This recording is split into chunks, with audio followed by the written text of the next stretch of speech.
Révolution. D'une part, parce qu'après Aristide est plus connu, et deuxièmement, parce que ça m'intéresse moins. Le problème des sources.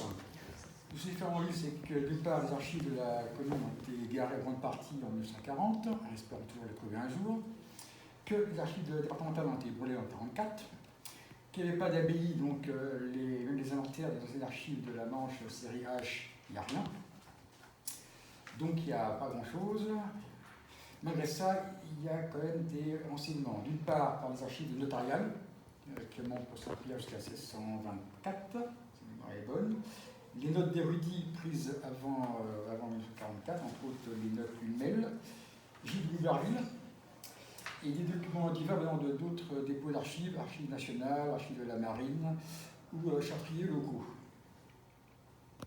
Je tiens d'abord à remercier, d'abord de manière posthume, René Le Pellet, qui avait pas mal écrit sur la toponymie locale, et j'ai eu l'occasion de le rencontrer. Laurent Jeanne, ce qui concerne l'Antiquité, et Julien Dehaye pour le Moyen-Âge, Julien Dehaye du Pays d'Art et d'Histoire. Alors, au niveau toponymique, la première. Voilà, donc la situation. Donc, Cap Lévis. Alors, bien sûr, tout le monde sait que ce n'est pas la pointe, non, c'est pas un cap, c'est Cap Lévis, c'est ici. Donc, d'ailleurs, la parcelle qui s'appelle Cap Lévis se trouve ici. Là, c'est la barre du marais, là, le marais de Cap Lévis. Donc, Cap Lévis, c'est bien là, et c'est jamais été la pointe, qui est Biroc. Donc, le nom est composé. Ah, ça, je dois avoir si un machin pour écrire. On va commencer. Il est composé de deux substantifs de l'ancien scandinave, Capella, chapelle, et Vik. Vik, c'est une anse, on a d'autres sur la côte, il y a Bréville, il y a Ulvi, il y a le Vik à Côte-Vie, il y en a des nombreux. Un Vik, c'est un endroit où on peut aborder avec des bateaux avec des fonds assez plats, et les Scandinaves abordaient. La première attestation du toponyme apparaît en 1177 dans la Gesta Regis Renki Sugundi du moine anglais Benoît de Pétersbourg, et où il est dit que le roi d'Angleterre aborde en août 1177 à Cap Lévis. Alors, je retrouve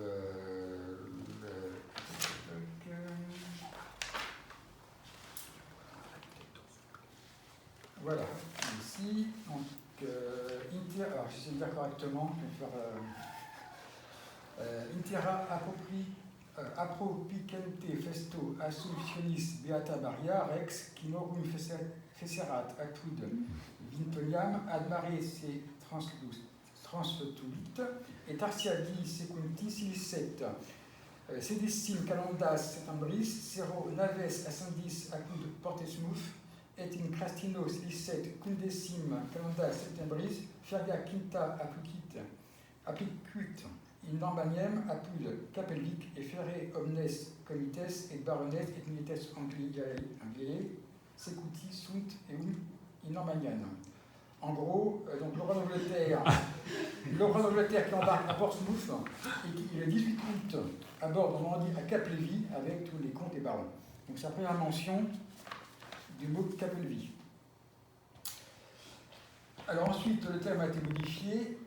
Au 13e, le C final disparaît. Du coup, on a Cap-Lévis.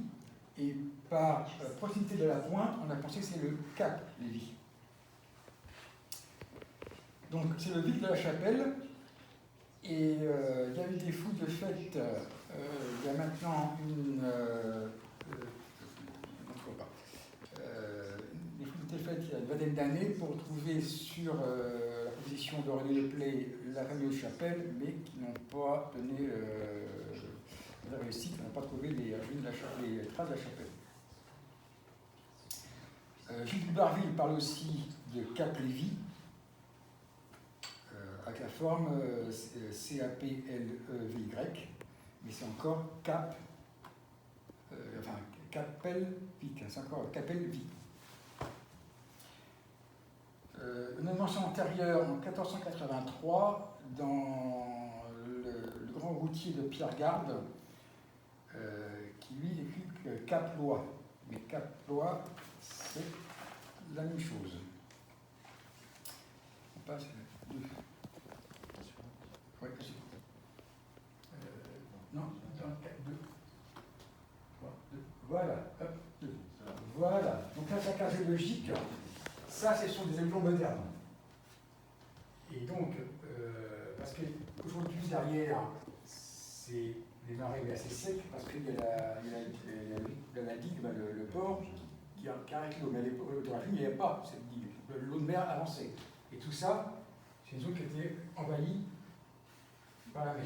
Et on voit bien sûr ce qui est intéressant, c'est cette forme-là. La pointe ici. Or, les terrains s'appellent le mont de Rouen. Et Rouen, c'est pas la ville. Hein. Rouen, il y a Rho qui veut dire angle. C'est bien l'angle. Donc, il y a fort à parier que le site originel, enfin du Havre, se situe ici. Et donc, finalement, là, on est à l'abri des vents d'ouest. Et qu'ici, on les prend.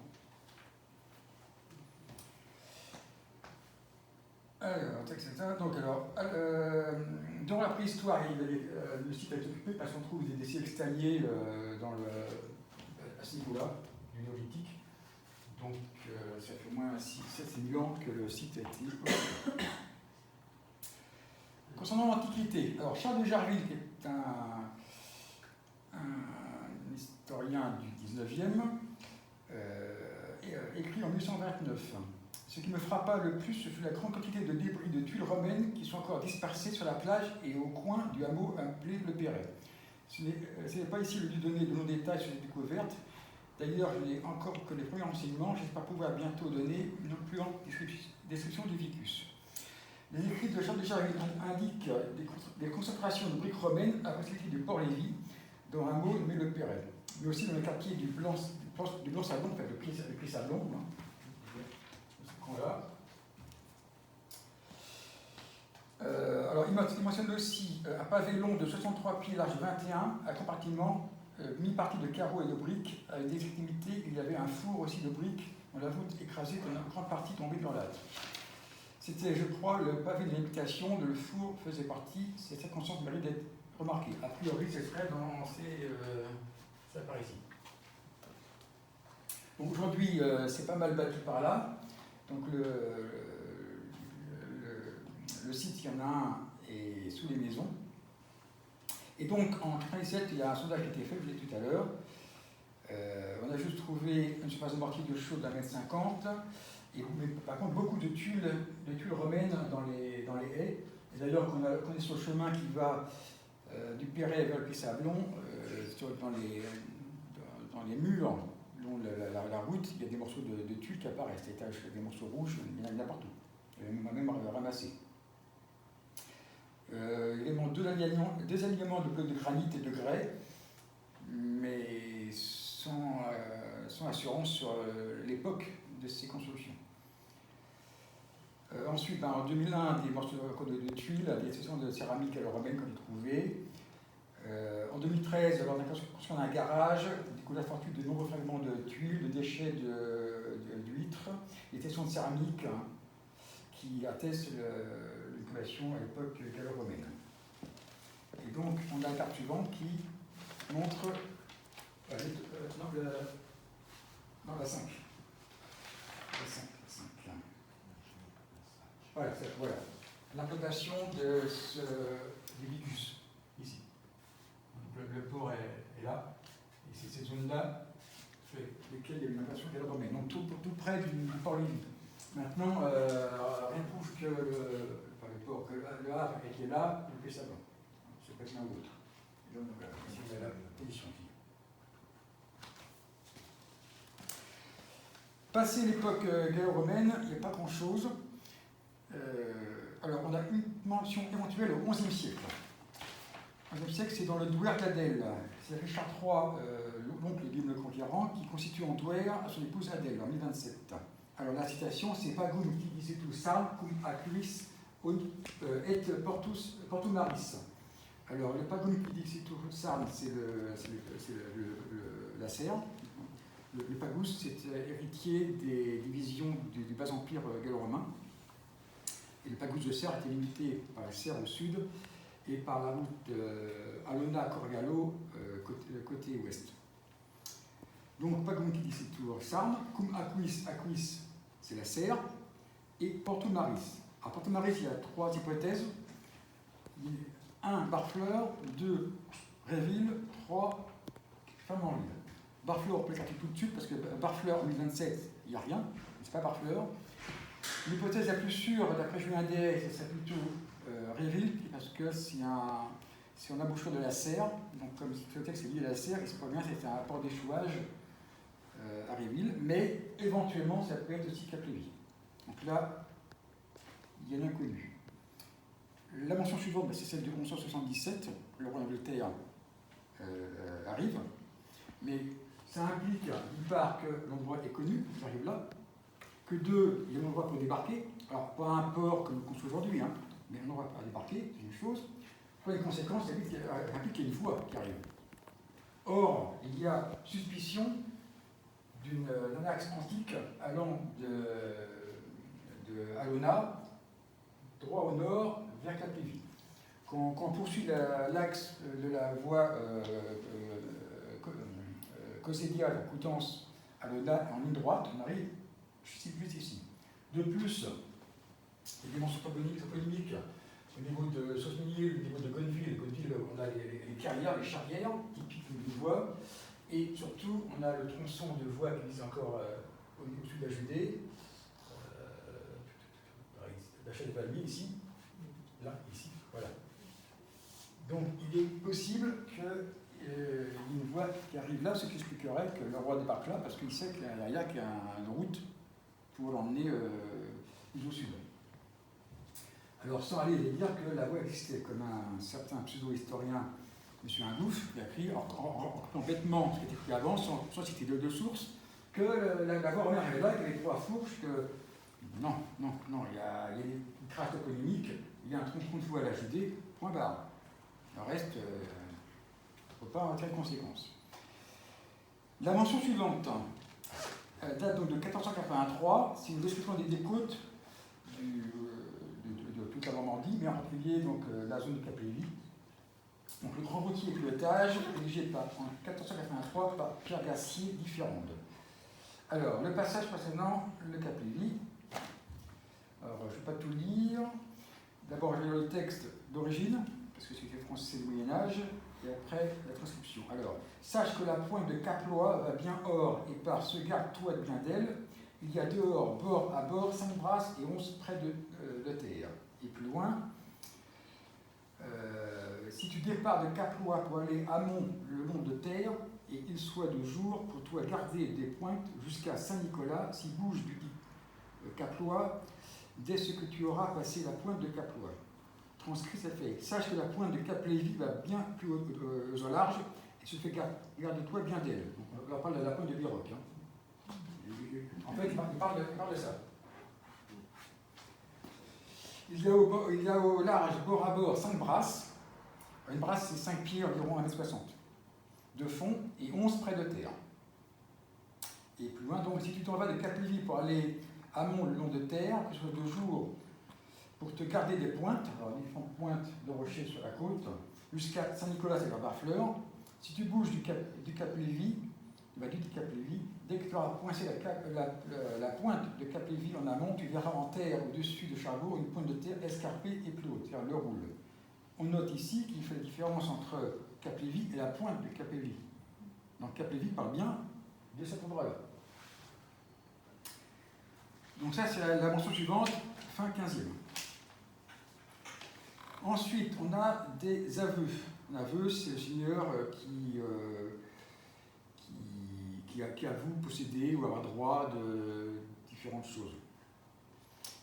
Alors, donc, en 1500, donc Jean de Pirou, de laquelle somme on a été au même instant payé par le Leclerc, entre les mains de Mathieu Churchill, pour Churchill, capitaine anglais d'une frégate nommée la Sainte-Marie, étant aussi au diable de Cap-Lévis, pour retirer le bateau, lequel dit Churchill avait pris sur le dit Leclerc.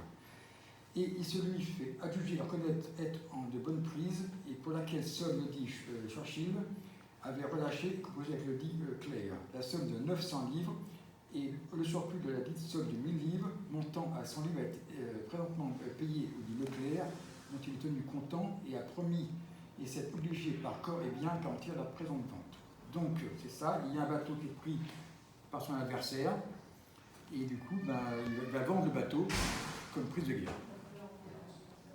Donc la guerre civile anglaise a eu des conséquences ici, à Caplivi. Alors, concernant Edouard. Et tu caches la marque, hein, surtout. Oui. Le port. Donc, la première trace de port en dur qui existe date du milieu du XVIIe.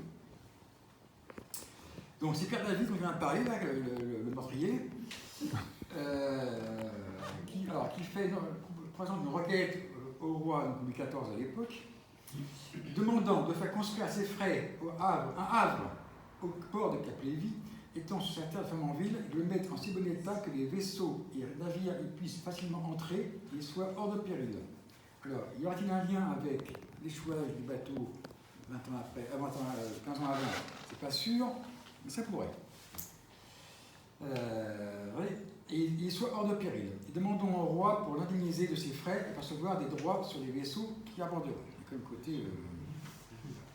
Alors, sur les barques corvettes jusqu'à 30 tonneaux de livres par an, s'ils appartiennent aux habitants du port, trafiquant de port en port.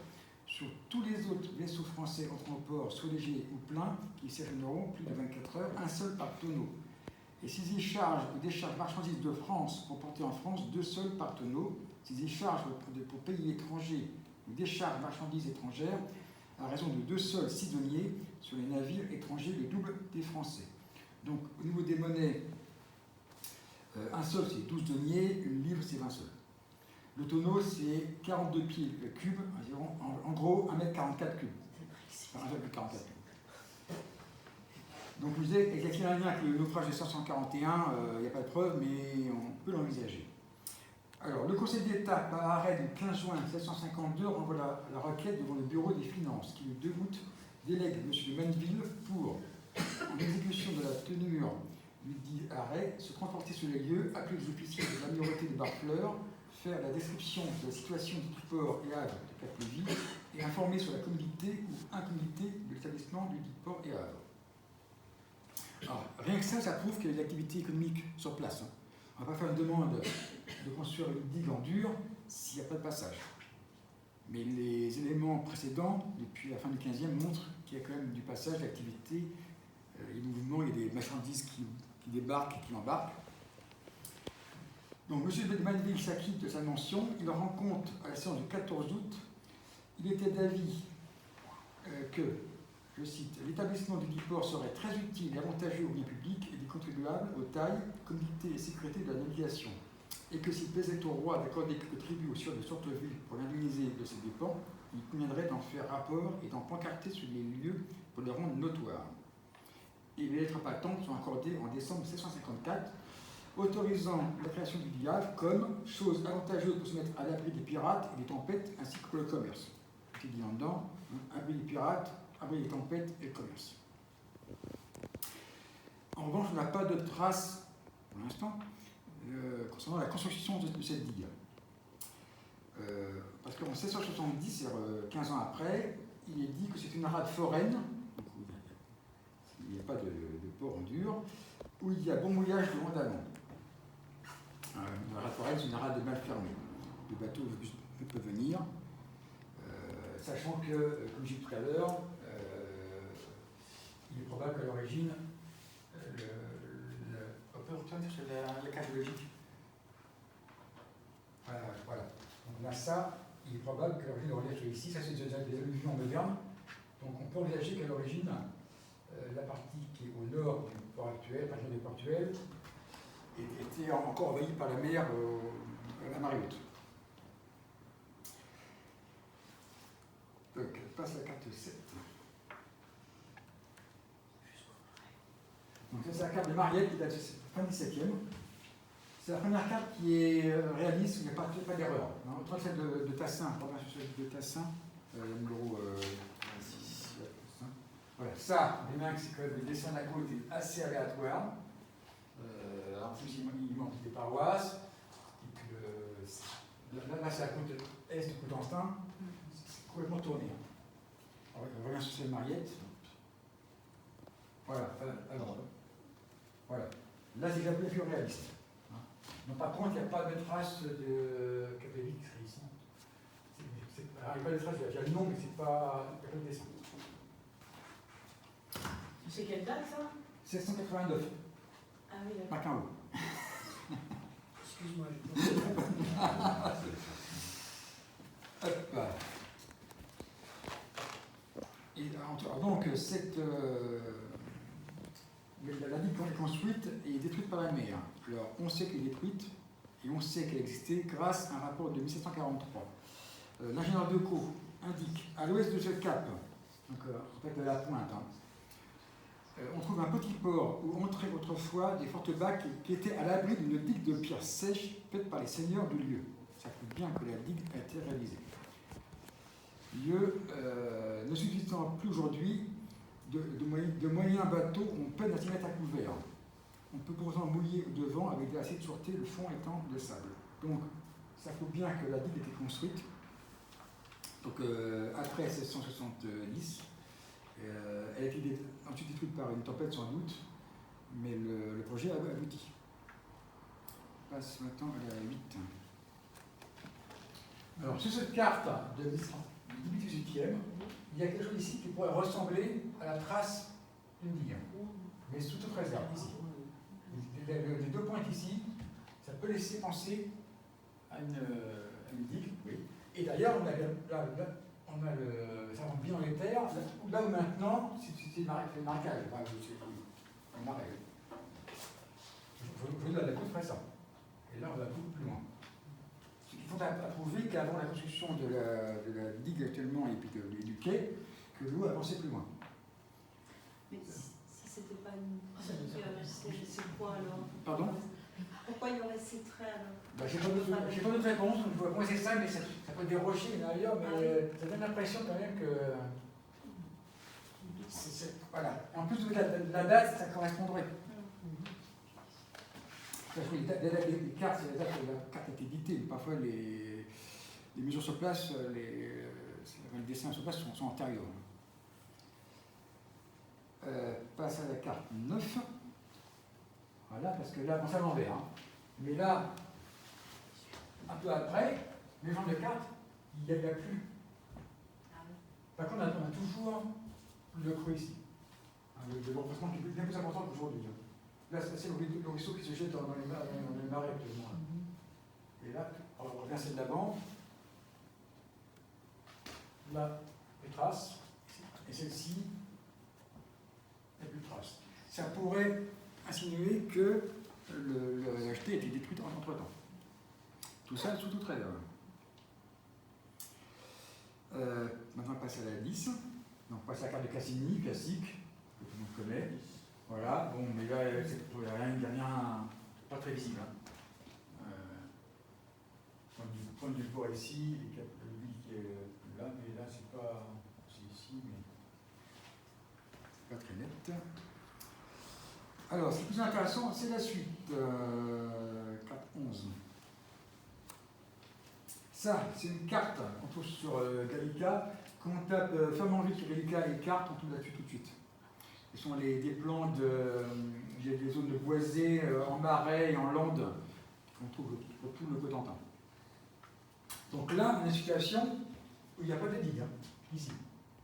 Là, c'est tous les marais derrière, et on a les ruisseaux qui se jettent directement dans l'eau. D'ailleurs, on a marqué le Plévis pour Cap Plévis, ici. Donc là, les parties de l'Émésia sont ici, et le Perret va être plus bas.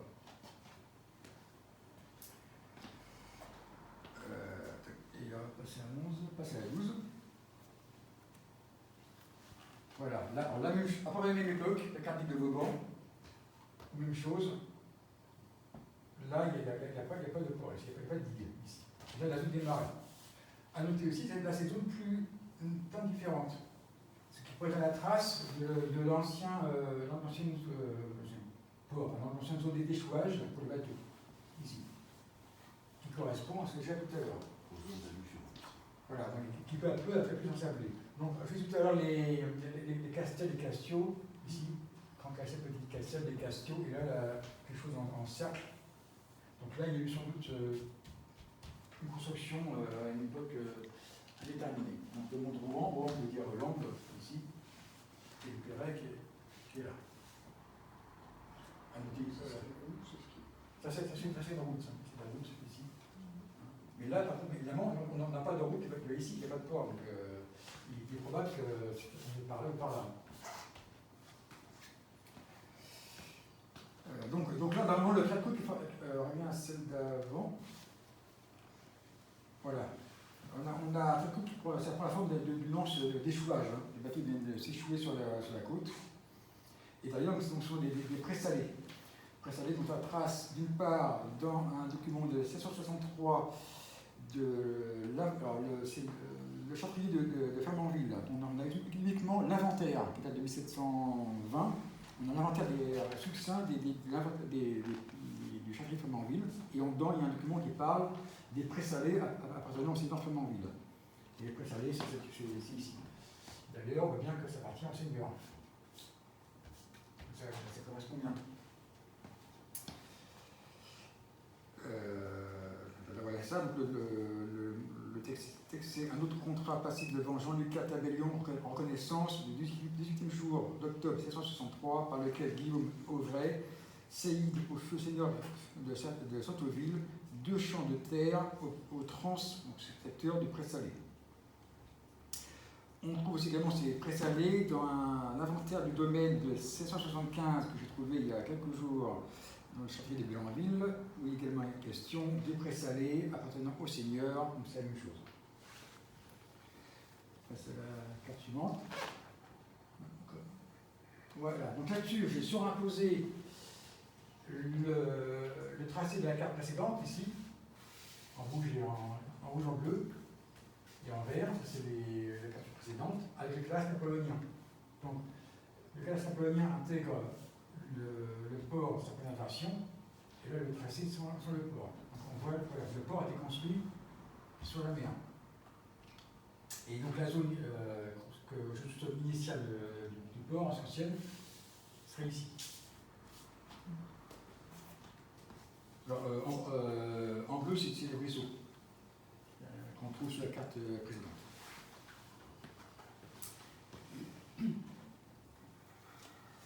Donc, je pour réviser, oui. Donc, ça soit la toponymie, le relief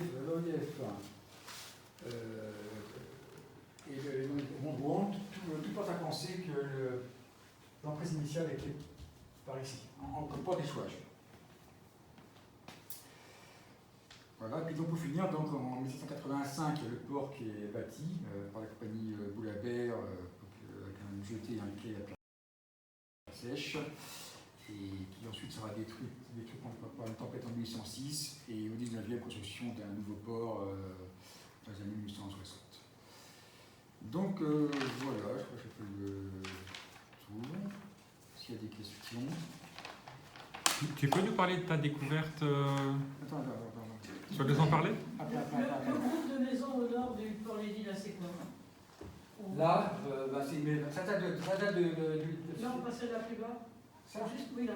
C'est quoi? ça correspond où il y a actuellement, juste au nord du port, il y a une maison là. Oui, oui. C'est ici, hein. C'est mon endroit. Hein. Ah non, mais là, il y en a plusieurs. Là, non Oui, c'est cet endroit, il y avait des. Voilà.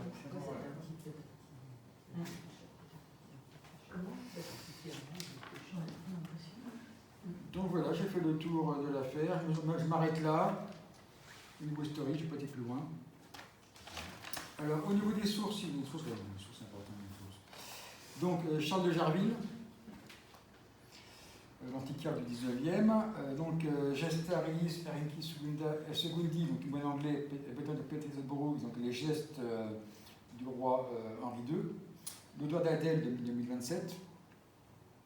Journal de Gilles de Bourville, Archive d'Allemand, je note Hummel, code 123J, René Lepelay, Annales Normandie en 1993, Gustave Dupont, Histoire du Cotentin de Cécile, tome 4, Roger d'Ontario, j'ai l'imprimé Voilà, donc ça, ce sont deux des actes du naufrage du navire en 1641. Qui viennent du régiment de Fargo de Saint-Denis, déposé à Saint-Lô. Les différents plans des miels, marais et landes qu'on trouve sur la Lica. Donc le grand routier pilotage de Pierre Gassier de 1483. Les cartes de Matassin, Marielle, Cassini, Vauban, Calas-Apollonien. Sinon, le Drouet, une petite mention. Mémoire de maîtrise de Karine Blanc, les marins de la collectivité villageoise de Fernandville. Mémoire de maîtrise, des années 80-90. Le rapport de fouille, la fameuse chapelle. Et puis ensuite des choses que j'ai un peu fait, quoi. Un article dans le Viquet sur le Port-Lévis, mais j'ai beaucoup moins d'éléments aujourd'hui, donc c'est bien plus restreint. Les articles dans le bulletin municipal. Il y en a eu plusieurs, en 81, il y en a eu 5. Et un petit peu plus que j'ai fait il y a maintenant 30 ans sur la Révolution à Fernandville, qui n'a jamais été publiée. Donc voilà, la biblio. Voilà. Encore une fois, il y a eu un soi-disant ouvrage sur le Fernandville, je ne parle pas parce qu'il n'y a rien dedans. Donc, ce sont comme ce qu'il y a dedans, c'est faux. Je ne parle pas des choses, donc voilà. Ça, c'est fait. Non, je refais, je l'aurais déjà dit ça, alors. Donc voilà, avant de passer à un sujet autre, une découverte, est-il des questions, même si je puisse répondre? Oui. Moi j'ai une question, c'est pas tout à fait une question. Mais bon, je vais la dire quand même. Tu as parlé tout à l'heure de René Le Pelé. Oui. Et René Le Pelé. Ah oui, j'ai noté. Moi, j'ai le faire. Du temps où René Le Pelé. Non, mais le pire. J'ai marqué, oui alors, René Le Pelé. Quand il venait ici, grâce à qui on a pu faire des fouilles qui n'ont pas abouti à la chapelle du Vic, mais à trouver d'autres choses. Il y a la tuile romaine, une surface chaude, enfin des choses, mais pas de fondation de la chapelle. En plus, la chapelle, lui, la voyait, on a sur une carte précédente, un peu plus large.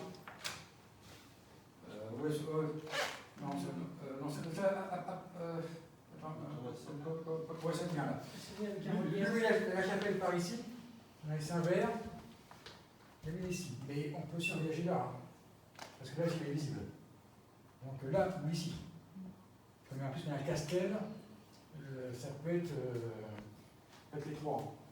Donc lui, vous les posez ici, mais les Saint-Vert, c'est là.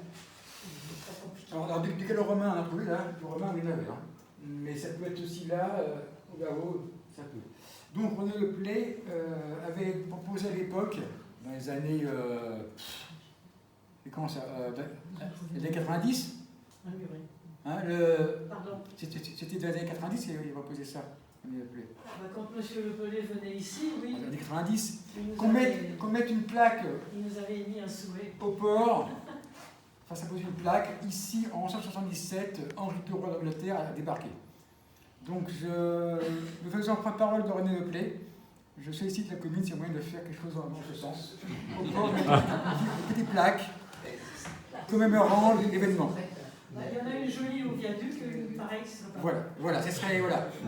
Je sollicite donc, s'il y a moyen de faire ça, ce serait bien. Pour un événement historique qu'il y a eu ici, quand même. C'était... À chaque fois qu'il venait ici, il disait « Quand est-ce qu'on va avoir une plaque au Port-Lévis ?» Donc, le pauvre Le Pelé est mort maintenant depuis 10 ans, facilement. Donc voilà, s'il y a moyen, ce serait bien. À part ça, y a-t-il des questions, des remarques, des suggestions, des critiques, des idées Quelqu'un qui n'y connaît rien, ou presque. Oui. Quelle était la taille des bateaux? Ah, j'en sais rien. Est-ce que Là, je ne sais pas, j'ai pas d'éléments. Aucun élément. J'ai pas d'éléments là-dessus, non. Plutôt cabotage ou plutôt... Sans doute, mais là, j'ai pas de document d'archives. Entre la taille des bateaux a tellement évolué entre 1640 et 1740, 1770. Non, c'est un truc à droite à gauche. Non, c'est pas par là. Non, malheureusement, j'ai aucun document qui Hormis le fait qu'il y avait 4 personnes à bord sur celui qui a été. Ah bah, non, il y a au moins 4. Il y a 4 entités. Oui, mais c'était pour l'époque, c'est normal. Ouais. Enfin, pour moi, pour moi, c'est normal. Mais c'est les seules traces que j'ai, c'est pas indiqué. Donc, en fait, les mentions que j'ai pour le 16 et 7e, j'ai pas plus. Tout est là. En fait, ça peut aussi expliquer éventuellement les destructions ou le manque d'entretien. C'est-à-dire qu'en fait, si la taille des bateaux devient plus importante que le port ne peut les accueillir, on entretient moins. Oui. Il y a pas mal de pierres dans le port. Je pense que ce n'étaient pas des navires à grande côte profonde. Moi, je connais mieux les bateaux de la Sienne. C'est une autre taille. Mais on est passé très très vite de 15-16 tonneaux à 100 ou 150 tonneaux. Parce qu'à un moment, une question, il y a une différence jusqu'à 40 tonneaux, je pense.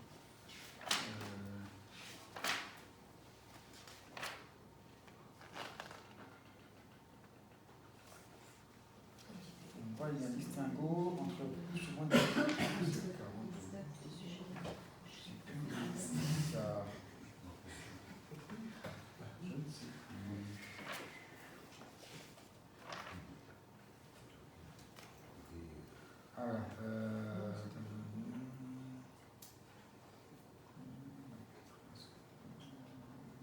Non, moi, c'est pas indiqué. Ah si, jusqu'à 30 tonneaux. Ils font un distinguo à partir de 30 tonneaux. Ah oui, sur le prix.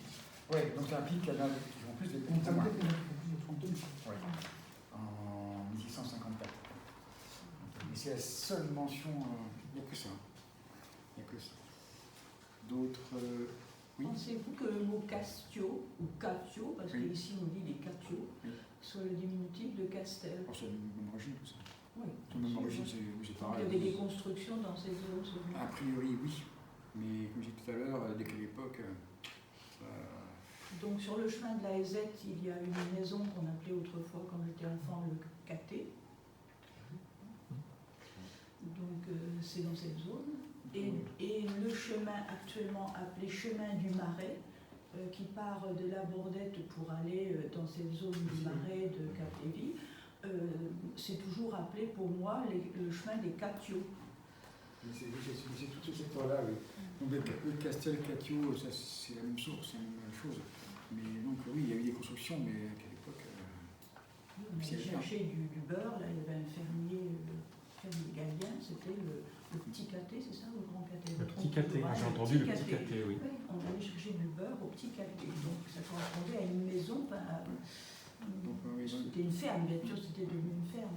Mais il y a eu des constructions qui ont été détruites par la suite sans doute, mais Oui. ça peut être du gallo-romain, ça peut être du haut Moyen-Âge, du bas Moyen-Âge. Difficile à dire. Difficile.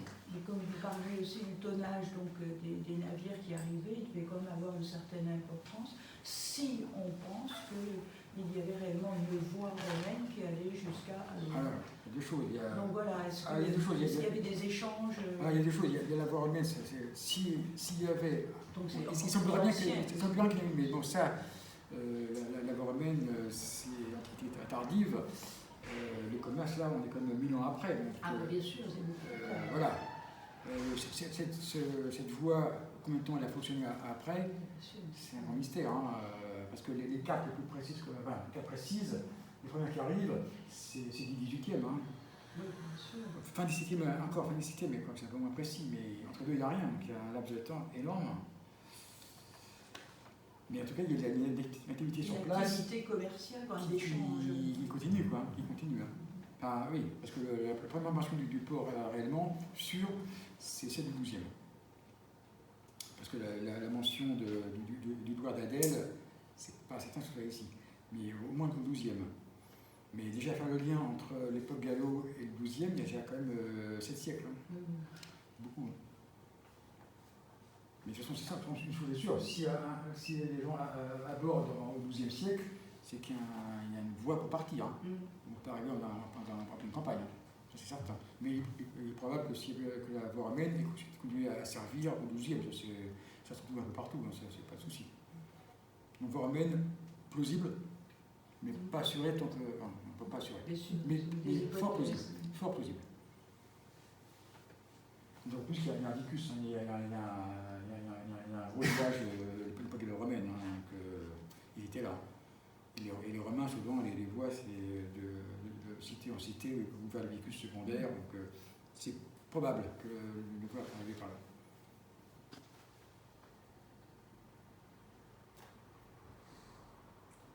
Bon, alors sinon, en prime, ça n'a rien à voir.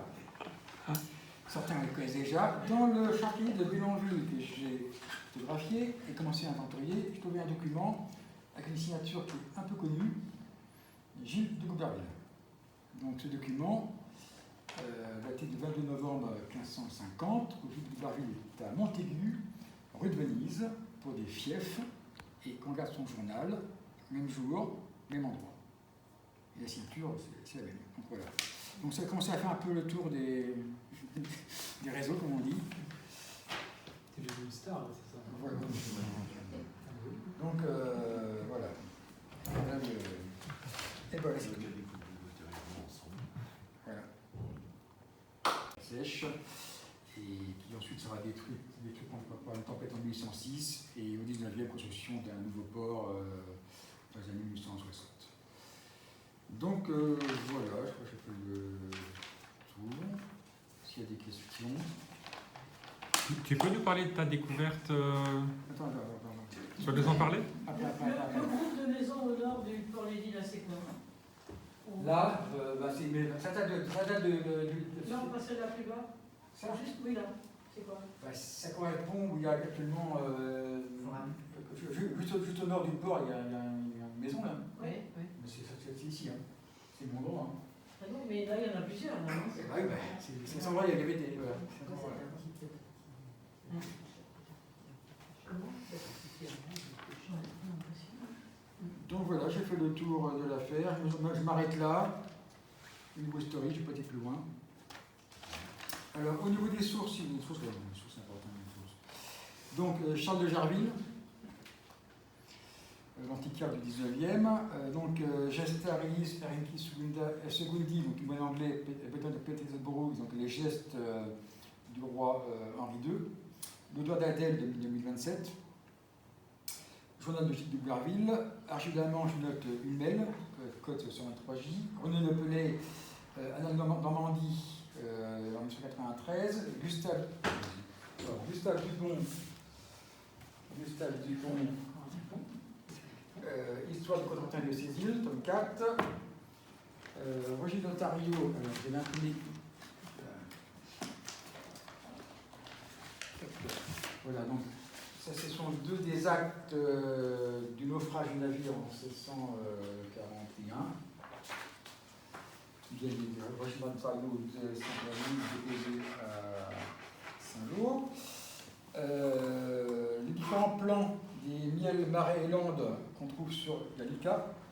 Donc le grand outil de pilotage de Pierre Gassier de 1483. Les cartes de Matassin, Marielle, Cassini, Vauban, Calas-Apollonien. Sinon, le Drouet, il y a une petite mention.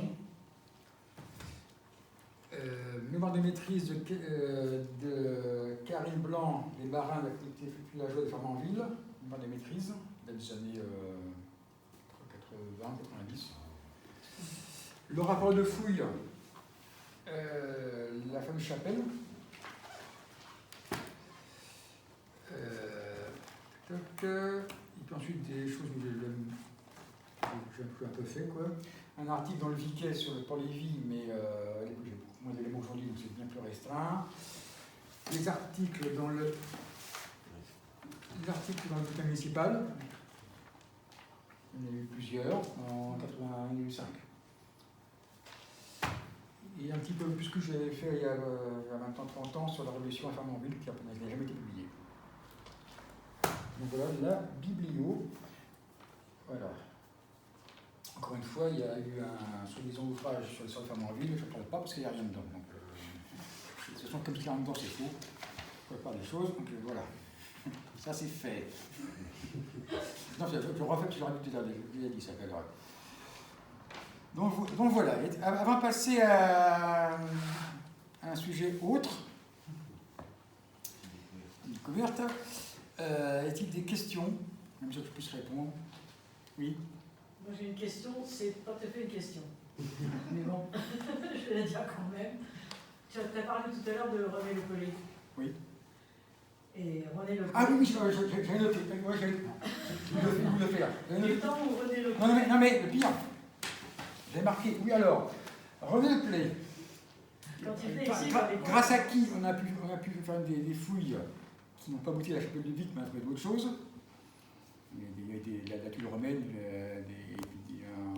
une surface de chauffe, enfin, des choses, mais pas de fondation de la chapelle.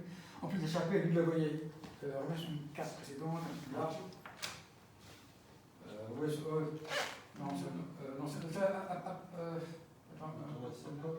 Ça tient là. Vous voyez la chapelle par ici, on a les Saint-Vert, il y avait ici. Mais on peut aussi envisager là, parce que là, c'est visible. Donc là ou ici. Comme en plus, on a un castel, ça peut être les trois. Donc, vous pouvez ici, mais les Saint-Vert, c'est là. Alors, du quel romain on a trouvé là? Du romain, on en avait. Mais ça peut être aussi là, ou là-haut, ça peut. Donc René Le Pelé avait proposé à l'époque, dans les années. Comment ça les années 90 hein, Pardon. C'était dans les années 90 qu'il avait proposé ça, René Le Pelé. Quand M. Le Pelé venait ici, oui. Dans les années 90, Il qu'on mette une plaque nous avait émis un souhait. au port. Enfin, ça pose une plaque. Ici, en 1977, Henri II, roi d'Angleterre, a débarqué. Donc, me faisant prendre-parole de René Le Pelé, je sollicite la commune s'il y a moyen de faire quelque chose dans ce sens. Au port, une petite plaque commémorant l'événement. Il y en a une jolie au viaduc, pareil, ce serait pas mal. Voilà, ce serait. Voilà. Je sollicite donc, s'il y a moyen de faire ça, ce serait bien. Pour un événement historique à eu ici, quand même. C'était. À chaque fois qu'il venait ici, il disait quand est-ce qu'on va avoir une coupe en Lévis. Donc, le pauvre Le Pelé est mort maintenant depuis 10 ans, facilement. Donc voilà, s'il y a moyen, ce serait bien. À part ça, il y a des questions, des remarques, des suggestions, des critiques, des question idées. quelqu'un qui n'y connaît rien, ou presque. Oui. Quelle était la taille des bateaux? Attention. Est-ce que Là, je ne sais pas, j'ai pas d'éléments. aucun élément? J'ai pas d'éléments là-dessus, non. Plutôt cabotage ou plutôt... Sans doute, mais là, j'ai pas de document d'archives. Entre la taille des bateaux a tellement évolué entre 1640 et 1740, 1770. Non, c'est un truc à droite à gauche. Non, c'est pas par là. Non, malheureusement, j'ai aucun document qui Hormis le fait qu'il y avait 4 personnes à bord sur celui qui a été... Ah bah, non, il y a au moins 4. Il y a 4 entités. Oui, mais c'était pour l'époque, c'est normal. Ouais. Enfin, pour moi, c'est normal. Mais c'est les seules traces que j'ai, c'est pas indiqué. Donc, en fait, les mentions que j'ai pour le 16 et 7e, j'ai pas plus. Tout est là. En fait, ça peut aussi expliquer éventuellement les destructions ou le manque d'entretien. C'est-à-dire qu'en fait, si la taille des bateaux devient plus importante que le port ne peut les accueillir, on entretient moins. Oui. Il y a pas mal de pierres dans le port. Je pense que ce n'étaient pas des navires à grande côte profonde. Moi, je connais mieux les bateaux de la Sienne. C'est une autre taille. Et on est passé très très vite de 15-16 tonneaux à 100 ou 150 tonneaux. Parce qu'à un moment, une question, il y a une différence jusqu'à 40 tonneaux, je crois.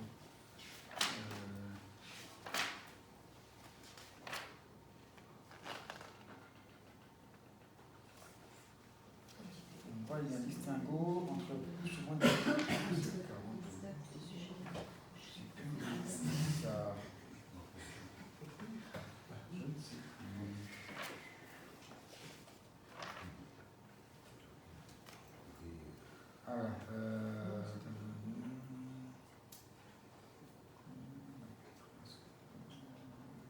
Non, c'est pas indiqué. Ah si, jusqu'à 30 tonneaux. Ils font un distinguo à partir de 30 tonneaux. Ah oui, sur le prix. Oui, donc ça implique qu'il y en a qui font plus de Donc ça veut dire qu'il y en a qui font plus de 30 tonnes. c'est la seule mention, il n'y a que ça. Il n'y a que ça. D'autres. Oui. Pensez-vous que le mot Castio, ou Catio, parce Oui. qu'ici on dit les Catio, Oui. soit le diminutif de Castel? Oh, c'est la même origine, tout ça. Oui. C'est la même origine, c'est Il y pareil. avait des constructions dans ces zones. A priori, oui. Mais comme je disais tout à l'heure, dès qu'à l'époque, ça. Donc sur le chemin de la Hésette, il y a une maison qu'on appelait autrefois, quand j'étais enfant, le Caté. Donc c'est dans cette zone. Et le chemin actuellement appelé chemin du Marais, qui part de la Bordette pour aller dans cette zone du Marais de Cap-Lévy, c'est toujours appelé pour moi le chemin des Catio. C'est tout ce secteur-là, oui. Donc le Castel, Catio, ça, c'est la même source, c'est la même chose. Mais donc oui, il y a eu des constructions, mais à l'époque.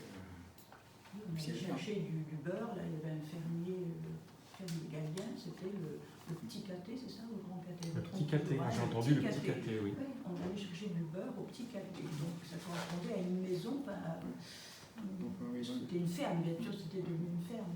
Mais il y a eu des constructions qui ont été détruites par la suite sans doute, mais Oui. ça peut être du gallo-romain, ça peut être du haut Moyen-Âge, du bas Moyen-Âge. Difficile à dire. Difficile. Mais comme vous parliez aussi du tonnage donc, des navires qui arrivaient, il devait quand même avoir une certaine importance si on pense qu'il y avait réellement une voie romaine qui allait jusqu'à Alloy. Alors, il y a deux choses. Donc voilà, est-ce il y a deux choses. qu'il y avait des échanges Il y a deux choses. Il y a la voie romaine. S'il y avait. donc c'est Il semblerait bien qu'il y ait. Mais bon, ça, la voie romaine, c'est l'Antiquité tardive. Le commerce, là, on est quand même 1000 ans après. Donc, bien sûr, c'est beaucoup. voilà. Cette voie, combien de temps elle a fonctionné après, c'est un grand mystère. Hein, parce que les cartes les plus précises, les cartes précises, les premières qui arrivent, c'est du 18e. Hein. Oui, bien sûr. Fin 17e, encore fin 17e, mais c'est un peu moins précis. Mais entre deux, il n'y a rien. Donc il y a un laps de temps énorme. Mais en tout cas, il y a de l'activité sur place. L'activité commerciale, d'échange. Qui continue, quoi. Qui continue. Hein. Enfin, oui, parce que la première mention du port réellement sûr, c'est celle du 12e. Parce que la mention du doigt d'Adèle, c'est pas certain que ce soit ici, mais au moins le 12e.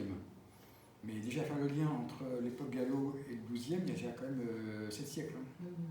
Beaucoup. Hein. Mais de toute façon, c'est ça, une chose est sûre, si les gens abordent au 12e siècle, c'est qu'il y a une voie pour partir. Hein. On peut arriver dans une campagne, ça c'est certain. Mais il est probable que la voie romaine ait continué à servir au 12e, ça se trouve un peu partout, hein, ça c'est pas de souci. Donc voie romaine plausible, mais pas assurée tant que. Enfin, on ne peut pas assurer. Mais fort plausible. Fort plausible. D'autant plus qu'il y a un vicus, hein, il y a un gros village de l'époque romaine, hein, donc, il était là. Et les Romains, souvent, les voies, c'est de cité en cité ou vers le vicus secondaire, donc c'est probable que le voie soit arrivé par là.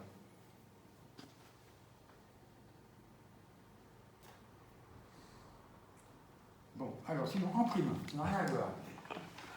Certains le connaissent déjà. Dans le chantier de Bélanville que j'ai photographié et commencé à inventorier, j'ai trouvé un document avec une signature qui est un peu connue, Gilles de Gouberville. Donc ce document, daté du 22 novembre 1550, où Gilles de Gouberville est à Montaigu, rue de Venise, pour des fiefs, et qu'on regarde son journal, même jour, même endroit. Et la signature, c'est la même. Donc voilà. Donc ça a commencé à faire un peu le tour des réseaux, comme on dit. C'est devenu une star, c'est ça. Voilà. Donc voilà. Et voilà,